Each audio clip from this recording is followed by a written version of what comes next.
guys. Ito yung anak ni Kumaring Irene. So, inaaliw niya yung anak niya. Ito na lang yung natitira guys. Kasi yung isa, so naglalaro silang mag-ina. Ayan. Hello Halila. Hi. Kumusta? Ayan. Ito yung anak ni Kumaring Irene mga guys. Ako anong kamot? Ayan. Gandang bata. Ano? Oh, artistahin. Buti na lang hindi nagmana sa nanay. Ayan. Ang layo ng mukha sa nanay. Oh guys. O oh, diba? Mo kayo ka ugma. Buti hindi nagmana sa'yo. Kuya ba ito ugma? Tindog. Oh, yan na. Tindog sa, dali. Ayan si Kumaring Irene. Inaaliw niya yung kanyang anak. Kasi sa lagi ko. Kasi ano, tagal nila hindi nagkita. Oh, sweet ng mag-ina. Antang pa, isa pa.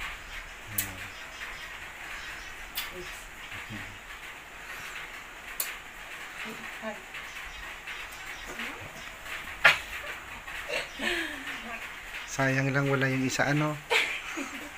Yung isang bunso. Tarang, smile sa dito, para pa-picture. Buti naman Irene, hindi kanya nakalimutan, no? Hindi. Kasi nandito sa kuya ko eh. Sige. Yes, Diba? smile. Cute ng bata. Oh.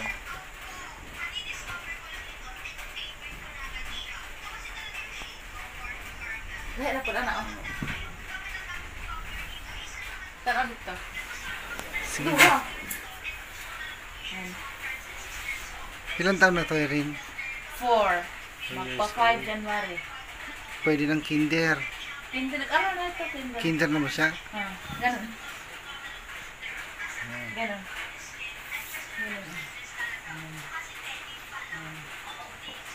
Paartistahin ko to.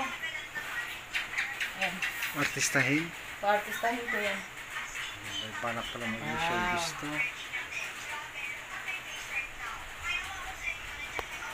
Smile. Yan.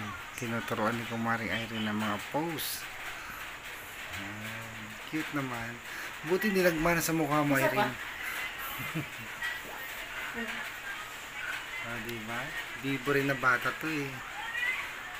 Kumana sa nanay, friendly, bibo pa.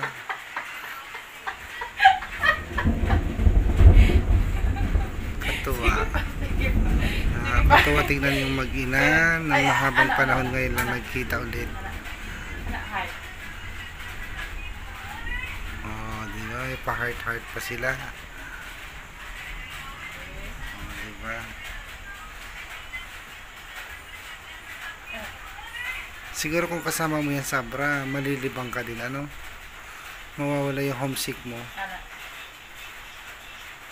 Problema lang Kumaring Irene, hindi siya pwede sa Abra kasi nag-aaral ka. Sabi niya kanina, ma, sasama ako sa Abra, sama ako sa'yo mag-school. Sabi, bakit kaya nasabi niya sa akin na doon na daw kami mag-aral, kaming dalawa. Sabi niya, tapos hindi na ako nag-asalita, nasabi ko na kanina, ay hindi pwede kasi malaya doon mo lang magbabantay sa'yo. Sabi ng asawa ng kuya ko, bakit magsama ka doon? Nag-aral din ng mama mo, mag-aral ka din dito. Sabi ng asawa ng kuya. Kasi naririnig niya na, sabi niya na doon na daw kami mag-aral daw kami dalawa. Gusto doon niya doon mag-aral. Takad na ako na kasi yung kapatid niya wala na. Matatakot siya na baka ikunin na naman siya. Tapos, hindi, magpatuloy. Ano gawin natin bukas? Punta tayo ng police. Kaya mag-vlog tayo. Kailangan, alam mo yung pangalan ng asawa mo ha?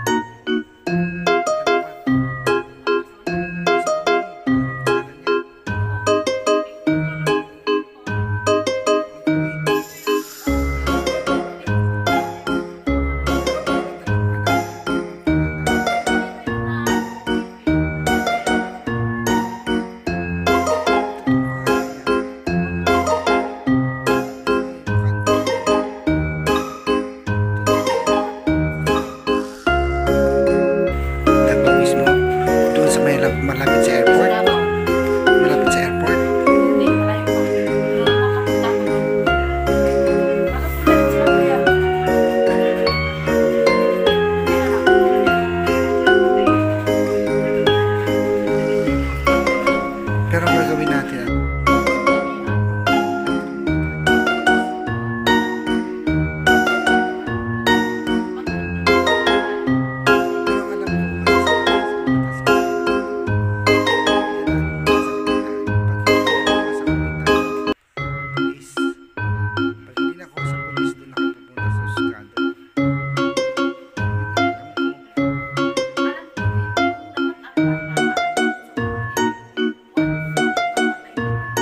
sa family ko dyan,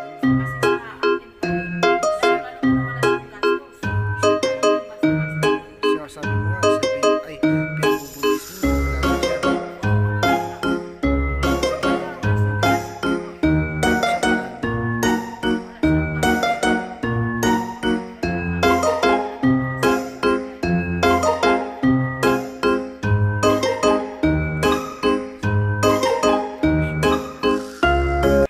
Uwi ka dito, hindi mo nakita, hindi pwedeng hindi mo makita yung apat din. Wala din yung apat ko dito. Baka Pero kanina habang nagbiyahe ako, nag-imagine yung anak ko yung pangalawa. Ay, di ba meron kang kakilala doon? Nagchat-chat sa'yo? I-message mo na siya ngayon. Sabihin mo, nandito kami. Para sila na yung pumunta dito kasi sabi mo nga malayo. Mahirapan tayo. Chat ko.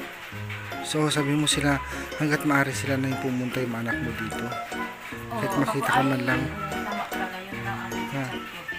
Oo, sabi mo sa kanila yun. So guys, nandito pa rin kami sa bahay ni Marjorie. Dito ako matutulog kasi may wifi. Nga lang mahina guys. Pwede ako mag-charge lang. Ito lang si Kumari Irene kasi kawawa. Kasi yung bahay niya walang kuryente. Tsaka nandun sa tuktok. Maputik. Ba't naisipan mo naman magtayo ng bahay doon? Saan? Doon sa taas? Yun. Taas-taas, tas ang layo pa. Di ba? Makikita mo yung sa baba ng kasada. Kahit na, dapat dito lang sa baba. Ang hirap doon. Marami yan. Problema kasi yung bahay ko. Hindi ba rin yung bahay? Unahin yung anak. Yung kalat. Yung kalat talaga kasi yung kapatid kong babae na Diyos ko. Nasaan ba yung kapatid mo babae? Nakita ko yun kanina, hindi. Yung iba ko yung umiiyak. Yung mataba. Sabi ko yung kapatid mong babae. Ay, yung kapatid ko, wala dito kanina. Yung di ba ko sabi yung naghahag sa akin yun. Kapatid mo babae? Kapatid ko sa papa lang. Pero yung mama niya. Saan siya nakatira? Dito lang. Pero dun sa bakada niya, dun sa taas. Pero nandito siya. Wala lang, hindi napunta dun sa bahay na. Baka may asawa na rin yun. Wala pa. Ilang taon yun? 16. Yan, nag-i-experience sila ni Tita Lu. Thank you pala kay Ma'am Tita Lu. Thank you po, Tita Lu, sa coming na package na pinadala mo. Excited na din ako. Baka malay mo na maabutan ko pa. Pero maraming salamat, Tita Lu, kahit na kung hindi ko siya maabutan. Pero happy din yung mga pamilya ko at yung mga tao dito kasi nabigyan. Thank you so much po. Isa lang po, Tita Lu, hindi ka po magsawa po sa pagtulong sa mga taong naghihirap po, lalong-lalo na din si Tita Tibilab. Tsaka i-grab ko na rin yung opportunity na to para mag-thank you din sa Norton family, kay Ma'am Arbeca, yung mga regalo nila sa akin noong nakaraang Pasko. Siyempre, binabati ko rin po yung aking anak, Stephanie ka naman sa Greece. Hello na baby, how are you? So yan guys, maraming salamat po sa mga suporta ninyo at please subscribe na rin po sa aking channel. Thank you po. Bye bye. Bye Irene. Bye Halila. Bye na. Bye. Bye bye.